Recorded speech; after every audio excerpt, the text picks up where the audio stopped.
കൈപ്രമ്പ് പുത്തൂരിലുള്ള തൃക്കോവിൽ ശ്രീ സുബ്രഹ്മണ്യ സ്വാമി ക്ഷേത്രമാണ് ഈ കാണുന്നത്. വർഷങ്ങളോളം പഴക്കമുള്ള ഒരു ക്ഷേത്രമാണ് കേട്ടോ. ബാലമുരുകനാണ് ഇവിടുത്തെ പ്രതിഷ്ഠ. അതോടൊപ്പം തന്നെ മഹാവിഷ്ണുവിനും തുല്യ പ്രാധാന്യമുള്ള ഒരു ക്ഷേത്രമാണ്. അപ്പോൾ ഇവിടെ പ്രതിഷ്ഠാ ചടങ്ങുകളൊക്കെ ദേ അടുത്ത ദിവസങ്ങളിലായിട്ട് നടക്കുകയാണ്. അതിൻ്റെ പണികളൊക്കെ ഏകദേശം പൂർത്തീകരണ ഘട്ടത്തിലേക്ക് എത്തുകയാണ്. അപ്പോൾ എന്തായാലും നമുക്കൊന്ന് തൊഴുതിട്ട് വരാം.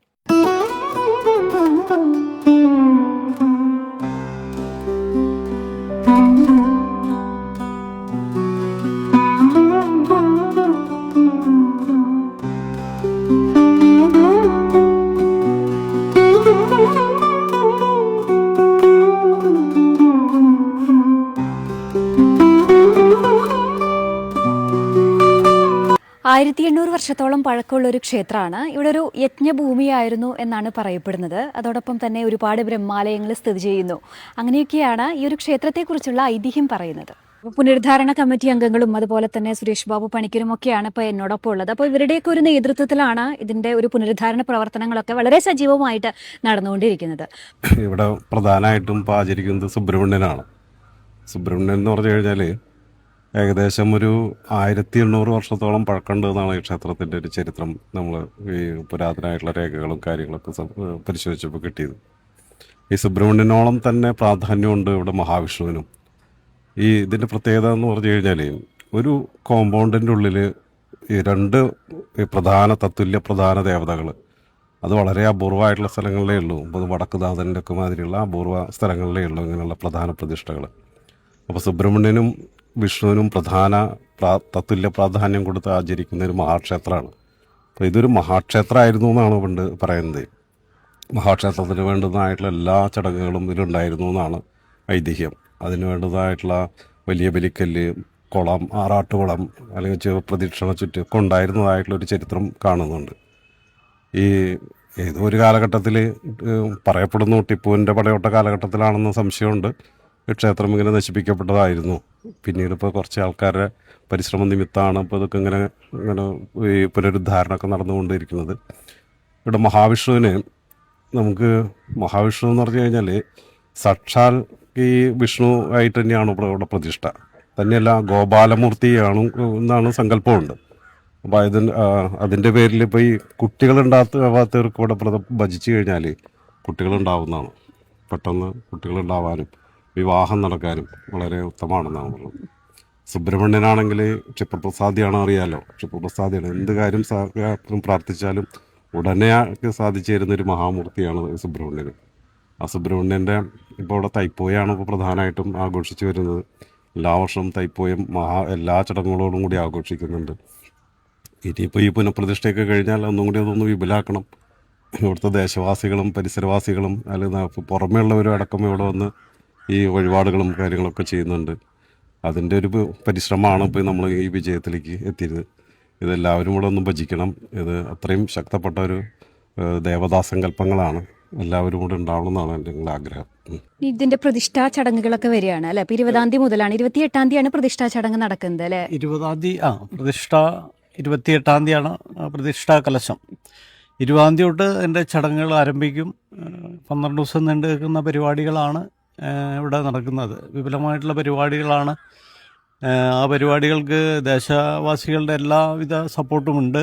അതുപോലെ തന്നെ ഏകദേശം ഇപ്പോൾ ഈ ക്ഷേത്രത്തിന് 1 കോടി രൂപയോളം നമ്മൾ ചിലവാക്കി കഴിഞ്ഞു. ഇതൊക്കെ ഈ ദേശത്ത് നിന്ന് ഏകദേശം 800 കുടുംബാംഗങ്ങളാണ് ഇപ്പോൾ ഈ പ്രദേശത്ത്, ഹിന്ദു കുടുംബങ്ങളാണുള്ളത്. ഇവരിൽ നിന്ന് തന്നെ പിരിച്ചെടുത്ത് ഉള്ള ഒരു സമ്പത്ത് കൊണ്ടാണ് ഇത്രയും നമ്മൾ ചെയ്യാൻ കഴിഞ്ഞത്. ഇനിയും ഇവരുടെയൊക്കെ സഹായം ഉണ്ടാവും. അതുപോലെ തന്നെ നമുക്ക് ഇനിയും ഏകദേശം ഒരു 50 ലക്ഷം രൂപയോളം ഇതിൻ്റെ പൂർത്തീകരണത്തിന് വേണ്ടി ആവശ്യമുള്ളതായിട്ടാണ് കണക്കാക്കുന്നത്.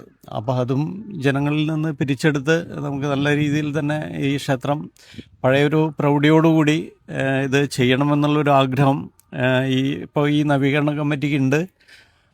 ബ്രഹ്മചാരി രൂപത്തിലുള്ള ബാലമുരുകനാണ് ഇവിടുത്തെ പ്രതിഷ്ഠ. അതോടൊപ്പം തന്നെ അഭിഷ്ടവരപ്രസാദിയായിട്ടുള്ള മഹാവിഷ്ണു ഉണ്ട്.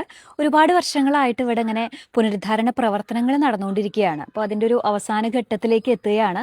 ഒരുപാട് കൊത്തുപണികളൊക്കെ ചെയ്തിട്ട് ക്ഷേത്രം വളരെ മനോഹരമാക്കുകയാണ്. മാത്രമല്ല അതിശോചനീയാവസ്ഥയിൽ കിടന്നിരുന്ന ഒരു ക്ഷേത്രമാണ്. അപ്പോൾ പുനരുദ്ധാരണ കമ്മിറ്റിയുടെ നേതൃത്വത്തിൽ ഇവിടുത്തെ ഭക്തജനങ്ങളുടെയൊക്കെ സഹകരണത്തോട് കൂടിയിട്ടാണ് അമ്പലം ആ ഒരു പുരോഗതിയുടെ രീതിയിലേക്ക് ഇപ്പോൾ മാറുന്നത്. പിന്നെ ഈ കാണുന്ന ഒരുപാട് സ്റ്റേജ് പോലെ കാണുന്നുണ്ട്. ഇതൊക്കെ ഇവിടെ ഒരുപാട് ഹോമങ്ങൾ നടത്താൻ വേണ്ടിയിട്ട് ആളുകൾക്ക് ഇരുന്ന് പ്രാർത്ഥിക്കാനും ഭജന നടത്താനും അങ്ങനെയൊക്കെ ആയിട്ടാണ് ഈ ഒരു സ്റ്റേജുകളൊക്കെ ഉണ്ടാക്കിയിട്ടുള്ളത് കേട്ടോ. ഇനിയും ഒരുപാട് പണികൾ നടക്കാനുണ്ട്. ഇതിന് മേൽക്കൂരയൊക്കെ വന്നു കഴിഞ്ഞാൽ കുറച്ചും കൂടി ഭംഗിയായിട്ട് ഈ ഒരു ക്ഷേത്രം മാറും.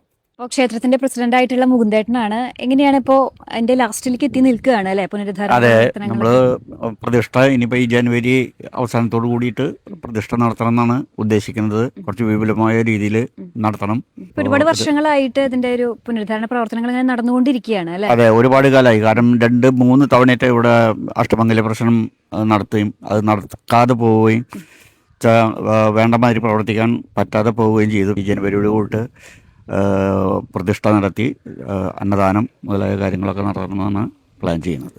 ഇവിടുത്തെ പൂയ മഹോത്സവം വളരെ പ്രസിദ്ധമാണ് അല്ലെ? തൈപ്പൂയ മഹോത്സവം. അതെ, കാലങ്ങളായിട്ട് ക്ഷേത്രത്തിൽ ആഘോഷിച്ചു വന്നിരുന്ന ഉത്സവം ആണ് തൈപ്പൂയം നാളിലുള്ള തൈപ്പൂയ മഹോത്സവം.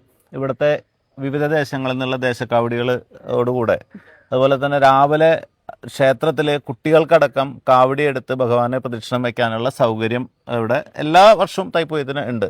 എന്നാലിപ്പോൾ കാലോചിതമായിട്ടുള്ള മാറ്റങ്ങൾക്കനുസരിച്ച് മറ്റ് ആഘോഷ പരിപാടികളെല്ലാം നമ്മുടെ പ്രതിഷ്ഠാ ദിനത്തിലേക്ക് മാറിയെങ്കിലും പഴയ കാലത്ത് നമ്മൾ നടത്തി വന്നിരുന്ന ഈ ആഘോഷങ്ങൾ ക്ഷേത്രാചാരങ്ങളുമായിട്ട് ബന്ധപ്പെട്ടിട്ടുള്ള പിള്ളക്കാവടികൾ എടുക്കുന്ന ആ ഒരു മേളവാദ്യങ്ങളുടെ അകമ്പടിയോടുകൂടെ ആ കാവടി എടുത്ത് ഭഗവാനെ വലം വയ്ക്കുന്ന ചടങ്ങ് തൈപ്പൂയ ദിവസം ഇപ്പോഴും നടന്നു വരുന്നുണ്ട്. ഒരുപാട് കുട്ടികളും മുതിർന്നവരും ഒക്കെ ഇതിനായിട്ട് എത്തിച്ചേരാറുണ്ട്.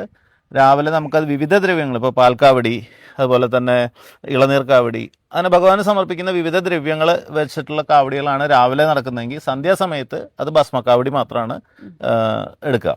അപ്പോൾ ആ രീതിയിലാണ് തൈപ്പൂയം നാൾ ഉത്സവം. ഈ വർഷം ഫെബ്രുവരി 1 ഇപ്രാവശ്യം ഫെബ്രുവരി 1 തീയതിയാണ്. അതായത് നമ്മുടെ പ്രതിഷ്ഠാ മഹോത്സവം കഴിഞ്ഞ് പ്രതിഷ്ഠാ ദിനം 28 കഴിഞ്ഞ് ഭഗവാന്റെ നട തുറക്കുന്ന 31 തീയതിയാണ് ഇവിടെ ഉത്സവമായിട്ട് കാണുന്നത്. അതിൻ്റെ അടുത്ത ദിവസം ഇപ്രാവശ്യം അത് കോയിൻസിഡൻസ് ആയിട്ട് അതെങ്ങനെയാണ് വന്നിരിക്കുന്നത്, തൊട്ടടുത്ത ദിവസം 1 തീയതി ആണ് തൈപ്പൂയം നാൾ. അന്നാണ് നമ്മുടെ ഇത്തരത്തിലുള്ള ആഘോഷ പരിപാടികൾ നടക്കുന്നത്.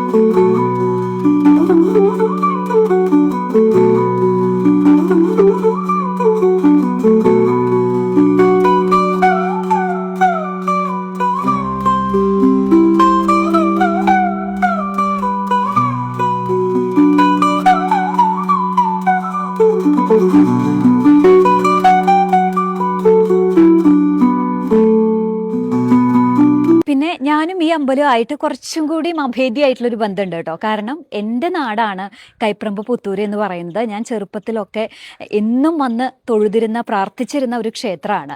അപ്പോൾ ഇപ്പോൾ ഒരുപാട് നാളുകളായിട്ട് വരവ് കുറവാണ്. അപ്പോൾ എനിക്ക് തോന്നി ഇവിടെ ഇങ്ങനെ പുനരുദ്ധാരണമൊക്കെ നടക്കുകയാണ്. പ്രതിഷ്ഠാ ചടങ്ങ് ഇനിയിപ്പോൾ ജനുവരി 20 മുതൽ അതിൻ്റേതായിട്ടുള്ള കാര്യങ്ങൾ നടക്കുകയാണ്. അപ്പോൾ എന്തായാലും വരണം. എൻ്റെ നാട്ടിലെ എൻ്റെ ക്ഷേത്രം പുരോഗതി ഉണ്ടാകുമ്പോൾ അത് ഒരുപാട് ആളുകളിലേക്ക് എത്തണം. അങ്ങനെയൊക്കെ വിചാരിച്ചിട്ടാണ് കേട്ടോ ഞാൻ ഈ ഒരു വീഡിയോ ചെയ്യുന്നത്.